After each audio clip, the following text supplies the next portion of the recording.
I bought Nioh 3, so you don't have to yet.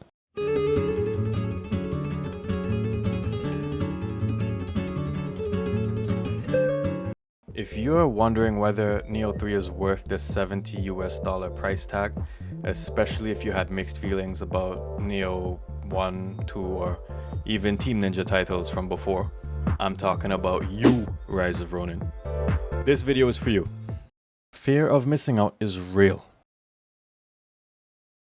but $70 is even more real. For that price, I just can't justify merely a curiosity. I will have to see things through unless it's unbearable.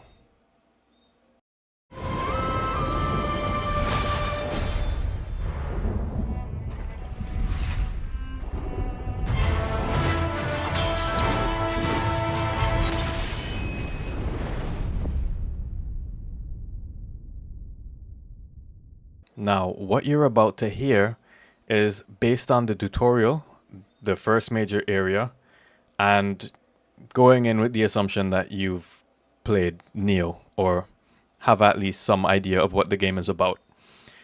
Impressions may change. My expectations going in were basically hinged on the previous two games. I mean, it is Nioh 3, right? I expected a nice character creation screen, a linear plotline where the loot gradually gets better, the fighting system gradually gets more complex and confusing in a good way. And, eventually the enemies quickly start slapping me around like I'm Choso being used as a punching bag to exhibit a new character's strength in Jujutsu Kaisen, but, all part of the game. Now, if you're unfamiliar with these sort of games, some of this stuff may sound bad. I'm a little sick though, so I was actually looking forward to most of it. What I would have liked to change the most is the combat. Some people might disagree, but while I am happy with parrying and the yokai abilities and transformation and all that stuff, what I hated the most was the fact that they kind of heavily incorporated stance changing, mid combo, and all that mumbo jumbo. Wasn't very good at it, could very well just be a skill issue. Also, that you felt inclined to spec into Onmyoji stuff. Otherwise, the damage you received and the damage you dealt could be pitiful at times. Now, I know what you're thinking. No, I don't just want to cheese bosses, I don't just want to breeze through the game. But I swear, from my recollection, some bosses felt ridiculous without reducing their attack or increasing their damage taken. In Nioh 3, unsurprisingly, the Onmyoji magic is still very much present. I do hope it's more balanced than the previous games made it feel. The reality, after playing through the tutorial and the first area in the game, is different straight away. Between Nioh 2 and Nioh 3, there was a baby produced by Team Ninja that I had forgotten about.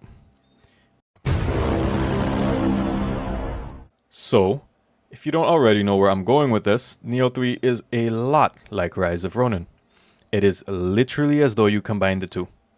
Now, if you haven't played Rise of Ronin or you don't even know what that is, it is essentially an open world action RPG that is set in Japan towards the end of the Edo period. You have a twin, there's a lot of stuff going on, and ultimately it just wasn't for me. I won't dive too deeply into Rise of Ronin. Instead, I'll explain what Nioh 3 took from Rise of Ronin and other things completely unrelated that I like and dislike, but this is all subjective and it really depends on what you, as a gamer, are into. So, whereas Nioh 2 is linear, there are different maps that you unlock with different missions in each map. It is not open world.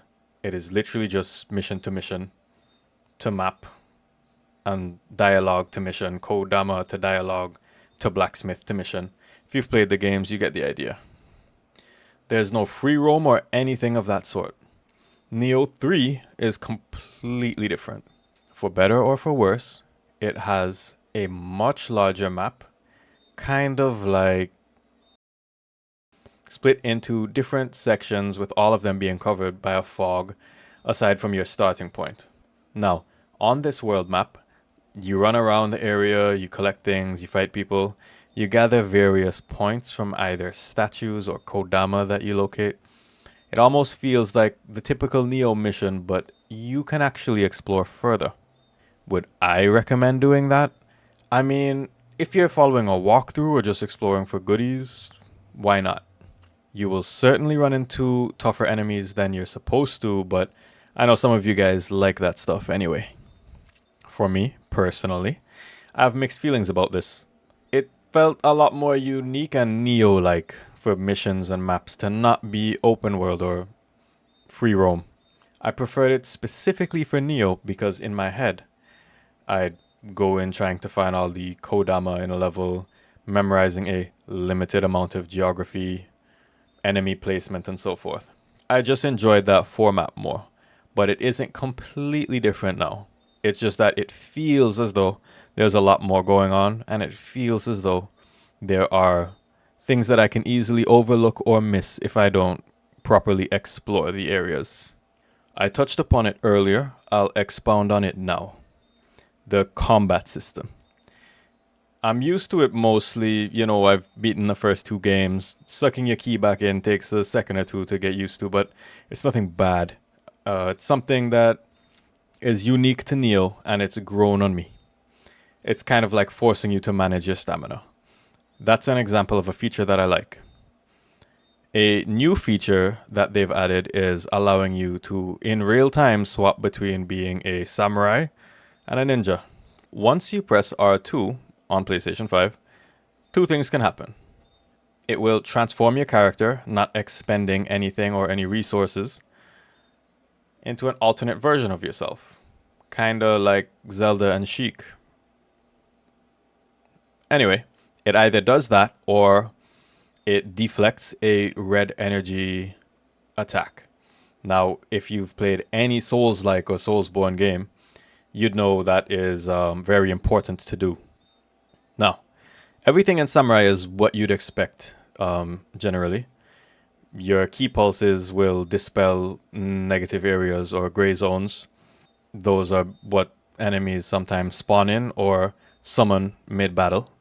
It is incredibly useful because these gray zones absolutely shit on your stamina. Your combat is with a spear, an odachi, a longsword, dual swords, an axe, gauntlets, well, cestices, but I call them gauntlets, and switchglaives. The first skill you would typically unlock is parrying, which is beautiful. You also have your primary guardian spirit, which in this case is Kusanagi, which I believe translates to grass cutter. For your ninja playstyle, this is where the key differences are, at least for me. I did not invest a single thing into ninjutsu in the previous games, so this was a breath of fresh air for me. I'll start off by saying the ninja cannot dispel the gray zones that I just said was very useful of the samurai to be able to do. However, the ninja leaves behind a shadow clone essentially that distracts enemies for a brief moment, which initially I thought was completely useless. But it did save my life.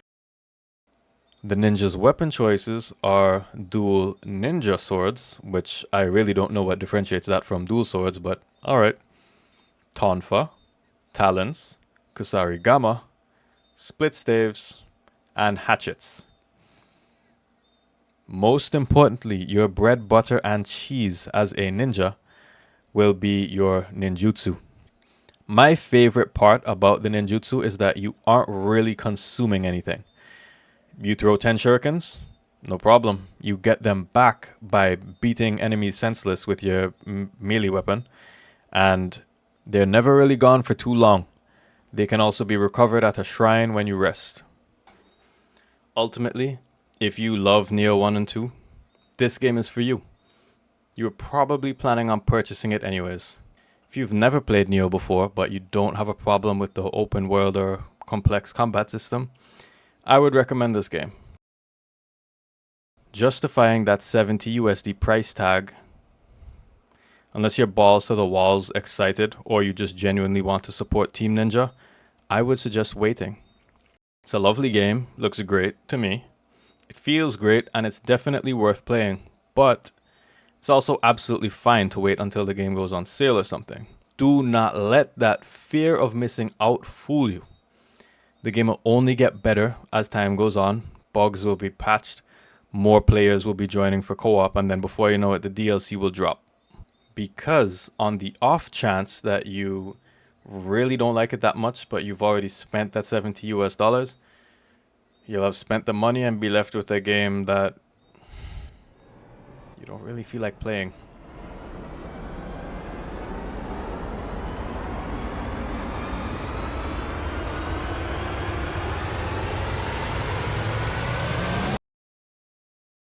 Nioh 3 took a big step in a different direction, and I don't really think that is a bad thing. If you thought I missed out on anything during this explanation, feel free to comment and let me know. I'm down to have a civilized conversation about Nioh 3 and what your thoughts and expectations were going into the game. A few of you are probably further into the game than I am, so please don't leave any spoilers for me or anybody else. Lastly, if this helped inform you about the state of the game or swayed your decision in buying it now, later, or not at all, please like and subscribe. It helps more than you know. Thanks and see you later.